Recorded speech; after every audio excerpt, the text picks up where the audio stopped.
Welcome to the MS&Me Radio Network, a division of the Multiple Sclerosis Global Support Network. The following program broadcast is an original creation by the broadcast entity. Discussion within the following broadcast should be used for informational purposes only and is not a substitute for professional medical advice or consultation. Before considering application of any broadcast content in the following program, please consult your healthcare provider. If you feel you are having a medical emergency, please contact your local health services for immediate assistance. MS&Me Media and the Multiple Sclerosis Global Support Network do not guarantee or warrant the accuracy of information in the broadcast to follow. The Multiple Sclerosis Global Support Network provisions broadcast services to program hosts. Information discussed in the broadcast does not necessarily reflect the views, opinions, or goals of the network and are solely those of the show broadcast host. Should you wish to host a broadcast, please visit our website at msmemedia.com and submit a request to become a program host. We thank you for listening to the MS&Me Radio Network. Enjoy the show. Hello everyone. Welcome back to another episode of MS Gamers Hut. I hope you enjoyed last week's show and were able to get away from those hordes of attacking zombies. This week, I'm reviewing MMO mobile games. Mobile MMO games have been gaining more and more traction the past few years, and for a good reason. The better hardware introduced in the past 5 years or so really changed the possibility for mobile developers, allowing them to create much bigger and far more ambitious projects. In case you're not familiar with what an MMO is, let me explain. The acronym stands for Massively Multiplayer Online, and games of this genre share one common trait. They play a huge number of players in the same shared universe. This means that everyone is playing in the same persistent world, and players interact in a key element of gameplay. So if you're looking for a solid MMO game to play on your Android or your iPhone, here are games I've played and reviewed for you. First is Adventure Quest 3D.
Adventure Quest 3D is a free-to-play cross-platform fantasy MMO RPG with colorful, cartoony graphics from the creator of the original Flash game. Journey through a colorful, persistent world filled with magic, monsters, vampires, werewolves, pirates, ninjas, dragons, and much more, with graphics that will appeal to kids and adults, unlike traditional MMORPGs, which limits characters to a single character class.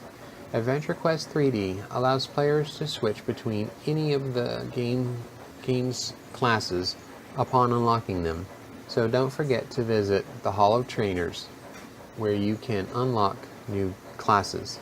Play with people around the world in co-op, solo mode, or PvP. You can even play with friends who are not at your level. The sidekicking feature will boost your friend's level so they can play with you in dangerous places. Adventure Quest 3D was developed by Artix Entertainment, the creator of Adventure Quest, Dragon's Fable, MechQuest, and AQ Worlds. You can access the world of Adventure Quest 3D from your phone, tablet, or PC. Adventure Quest 3D is among the more ambitious MMORPG games on mobiles right now, but it seems to be doing pretty okay despite the game's features. A fantasy setting like most others in the genre, complete with 4 different classes: warrior, mage, rogue, and guardian. It also comes with a pretty solid 3D graphics, complete with classic MMORPG gameplay elements. What caught us by surprise is that the game that caught me by surprise is also cross. It's a really good game. The cross-platform is really cool because then you don't have to worry about what devices your friends have that are playing. So if your friend has an iPhone, I have an Android, we can still play. My next review is Dungeon Hunters 5. The Dungeon Hunters franchise is pretty popular in mobile game world. However, in case you haven't heard of it, let me introduce you to one of the most popular hack and slash titles to ever hit smartphones. Gameloft's Dungeon Hunters Dragon Crawler series has seen a lot of changes over the years, and that theme continues with this year's release of Dungeon Hunters 5. Yes, the hack and slash series continues its march into the freedom territory, but this time it does so with a system that's pretty fair to its players. It actually leads to a game that's not only enjoyable, but has the potential for a long-term investment. While Dungeon Hunters 5 retains the series basics of hack and slash adventure, there are a lot of changes on top of that fast and fluid combat system. Single-player missions are very bite-sized and are pretty short. Loot is earned at steady pace during missions, but is a lot more. It's a lot of grinding to get to it. Replaying the same missions on the same difficulty typically awards the same weapons and armor. While this may seem like a fatal flaw, it actually works very well in the game's upgraded systems. Dungeon Hunters 5, all loot is earned in card format. Weapons and armor have element status and levels associated with them. Equipment cards can be upgraded by fusing the card with others, converted into raw experience that is applied to the card you want to upgrade. Cards can also evolve into even more powerful cards, which result in a visual change as a result of stats increase. If you have the right evolutionary tools, cards can even earn a special fusion upgrade with players upgrades the same card for 4 or more of the same exact type. Add in elemental bonuses and fusion cards that are strictly used for upgrades, and Dragon Hunters 5 system is relatively robust. In addition to single-player missions, Dungeon Hunters 5 has a social orientation orientated stronghold mode that has you going head to head against other players. During the course of single player missions, you'll earn minion cards that you can place in your stronghold. These minions earn currency that can be used for upgrades. Other players can raid your stronghold and take out your minions, as well as an AI-controlled version of yourself to loot any currency being stored by your base. It's a pretty cool way to earn extra items and gold, and the ability to earn, upgrade, and place enemies that you fight in missions within your stronghold is a pretty cool feature. Meanwhile, the class system has made way to full player customability. There are 5 different types of weapons that affect whether you want a ranged or non-ranged character, as well as attack speed and raw strength. Players can also customize their spells with 2 slots, as well as a belt item that bestows additional perks. There's also the elemental factor, which can play a significant role in the type of enemy you take on. It's a pretty great system, and means that players really only need one character in order to try out the various warrior types. Freemium-wise, Dragon Hunters 5 focuses on 2 elements: separate time system attached to both sides, both single player and stronghold missions, and a premium currency system focused on randomized loot, as well as speeding up timers.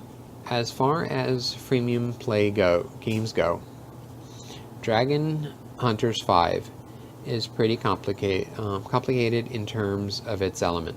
It can also be pretty daunting to new players, particularly since the game doesn't do the best of jobs explaining all the nuances.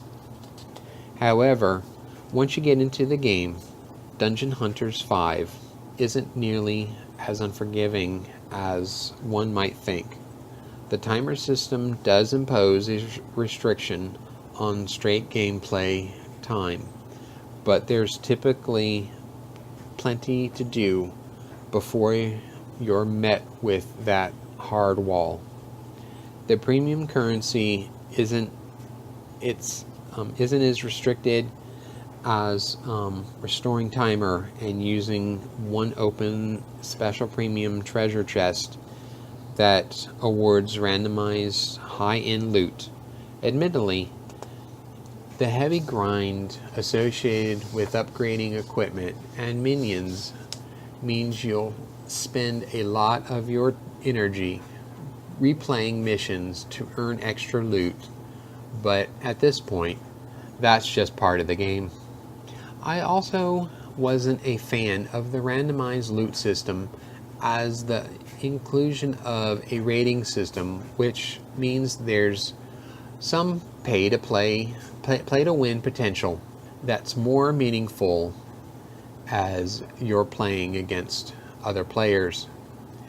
The only real complaint I have with Dungeon Hunters 5 lies in an inability to really estimate the difficulty of missions and strongholds. There were a few times when I tried to tackle the next single-player mission and was unable to complete it, requiring me to use potions or just heavy grind. It also doesn't help that failing a single-player mission requires premium currency simply to continue, while tempting you with all the loot you could have if you just spent it on reviving yourself. The lack of confirmation screens for spending that rare premium currency also speaks to the game's mostly hidden desire for you to spend its spend it indiscriminately. This is probably the one area of the game where I can sense the freemium elements taking a turn towards evil, but with enough planning, I think most players can avoid it. Make no mistake, Dungeon Hunter 5 is knee-deep in freemium systems, and it's not going to make any converts for those that are staunchly against such elements.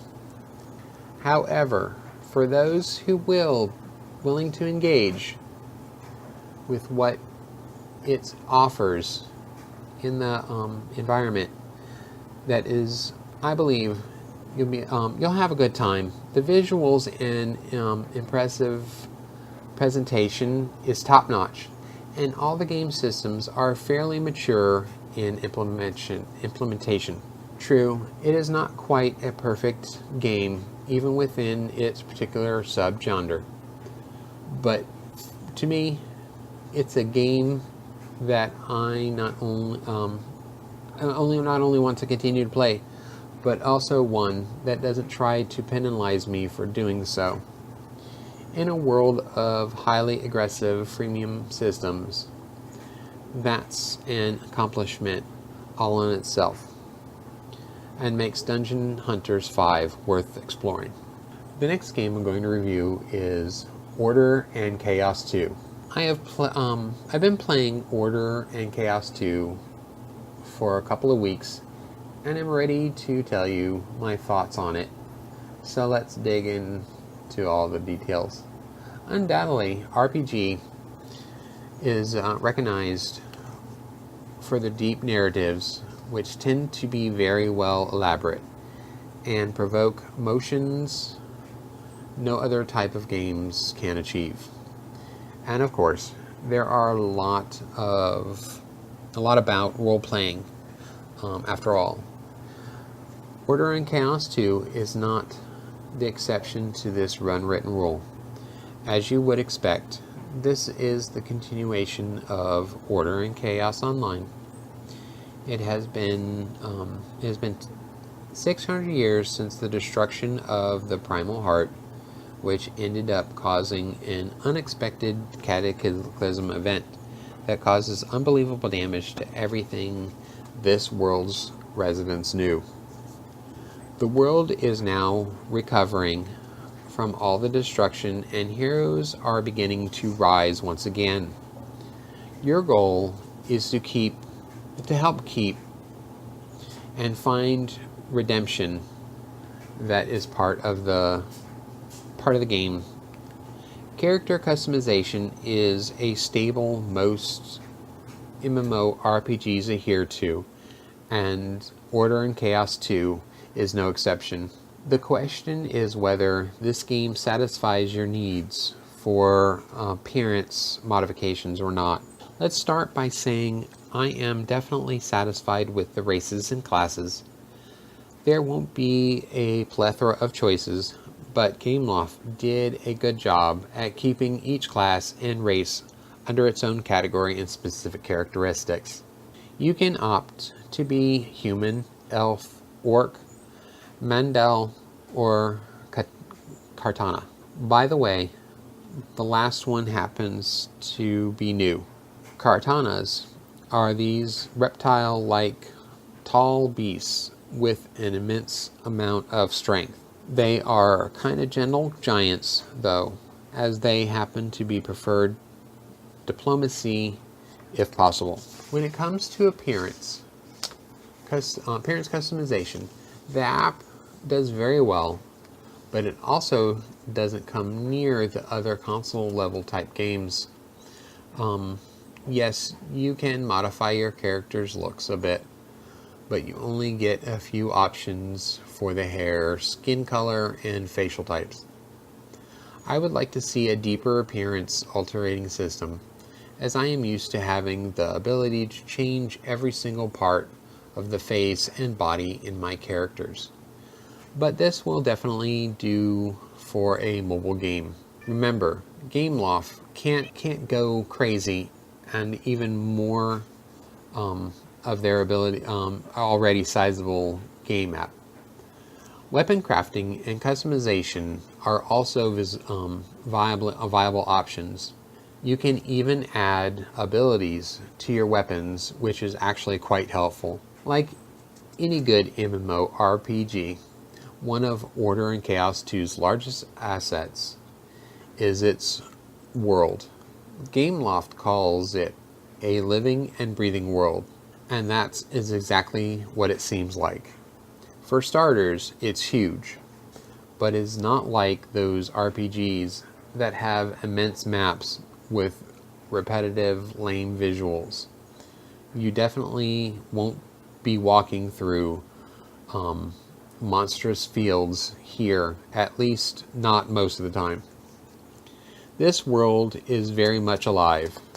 There's plenty of scenery, alterations, wherever you go. Other characters will always be present, both players and non-players. I do wish I could see other living live players more often, but there's enough out there to keep the social aspect active. And we can't forget about those monsters, which you can always pick fights on and get loot from. I do have to say, it's easy to get most of the game, as the map is a bit hard to read and reach. But what MMORPG doesn't have a confusing map? At least you can use the guidance line to lead your way when you are heading to a mission. Gameplay is important for any dedicated gamer, especially when it comes to titles like Order and Chaos 2, in which the battle system will mean the difference between you totally loving or hating the game. Does Order and Chaos do its job good? It's definitely fun and active, but strategic gamers probably won't like its button mashing nature. This is because you have to press a button every single time you want your character to do something. Otherwise, he or she will just stand there and chill while the enemy depletes their precious health bar. There are 4 buttons in the top right corner. The main one is for the regular attack, while the other 3 can give you access to abilities you will continue to get throughout the progression of the game. By the way, there can be customized and switched at will. Moving around is an important part of the battle as well, which does make things a bit more exciting. For example, I chose to be a ranger, which means I can back off and continue shooting while enemies try to get closer to me. In most cases, I can walk away from a battle with 0 damage. If you need more help, it's also possible to pull out a secondary menu that will grant you access to more skills, potions, and other items. You do try varying skills and switching them around depending on your conditions.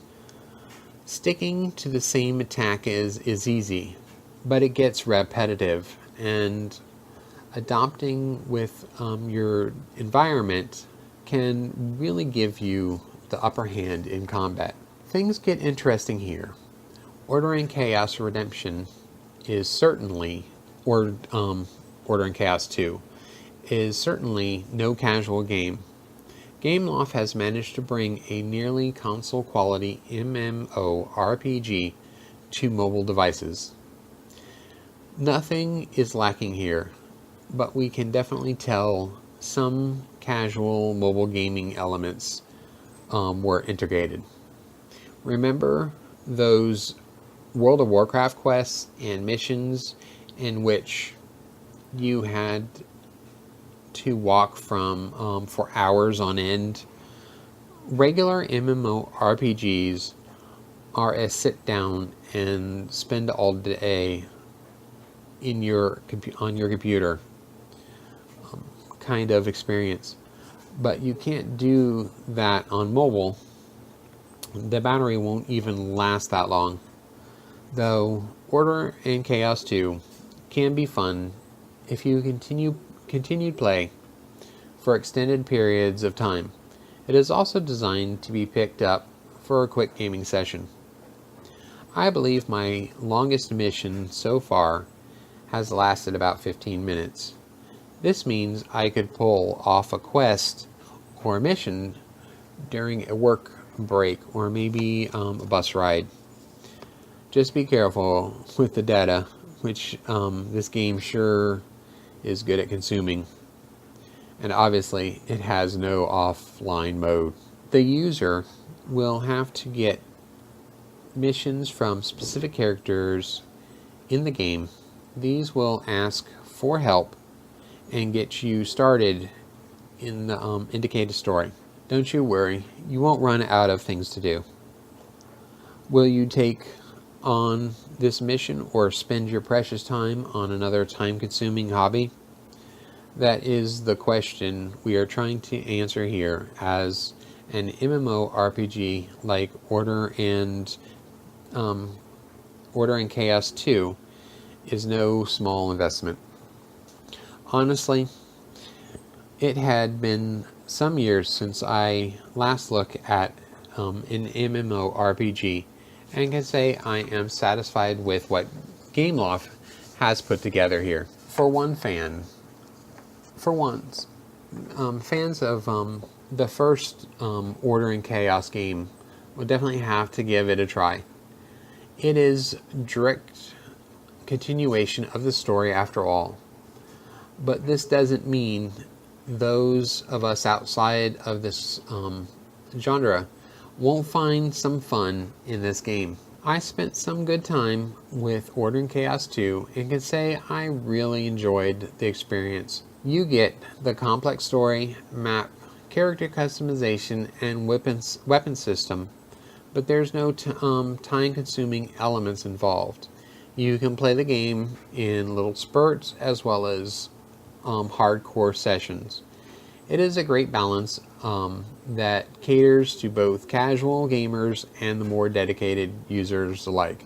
And didn't I mention it's a free game? Yes, there are in-app purchases in there, but I found I never had to use them to really enjoy the game and move forward. Those who find pleasure in long, complex games that never really end will find a nice home in Order and Chaos 2's world. I believe you can't do much better than this when it comes to a mobile MMORPG. And that brings us to the end of another show. I want to thank my listeners and MS&Me Radio Network for letting me talk about my passion games.